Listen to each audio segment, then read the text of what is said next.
ആഹാരത്തിനേക്കാൾ അധികം മരുന്ന് കഴിക്കുന്ന ഒരു അവസ്ഥയിലാണ് ഇപ്പോൾ നമ്മളെപ്പോലുള്ള ആളുകൾ.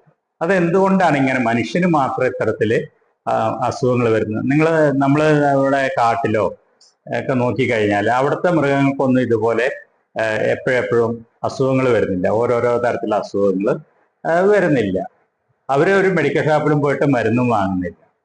അവര് വളരെ സ്വാസ്ഥ്യത്തോടു കൂടി കഴിയുന്നു. അവര് ജനിക്കുകയും വളരുകയും ഒരു കാലമെത്തുമ്പോൾ ആരോഗ്യത്തോടു കൂടി തന്നെ പ്രായമായി അവർ മരിക്കുകയും ചെയ്യും. അത്രേ ഉള്ളൂ. പക്ഷെ മനുഷ്യന്റെ കാര്യം അങ്ങനെയല്ല. ജീവിച്ചിരിക്കുന്ന കാലം മുഴുവൻ ജനിച്ചു വീഴുമ്പോൾ മുതൽക്ക് തന്നെ മരുന്നിന്റെ മുകളിലാണ് ജീവിക്കുന്നത്. അസുഖങ്ങൾ ഇങ്ങനെ തുടർച്ചയായിട്ട് അലട്ടിക്കൊണ്ടിരിക്കുന്നു. പിന്നെ മരുന്ന് കൊണ്ട് ഇങ്ങനെ ആയുസ്സിനെ നീട്ടി കൊണ്ടുപോകുന്നു. പിന്നെ അവസാനം വളരെ ദുരിതപൂർണമായ ഒരു മരണം. ഇത് എന്താണ് മനുഷ്യനെ മാത്രം എങ്ങനെ ബാധിക്കുന്നത്? നമ്മൾ ഒന്ന് ചിന്തിച്ചാൽ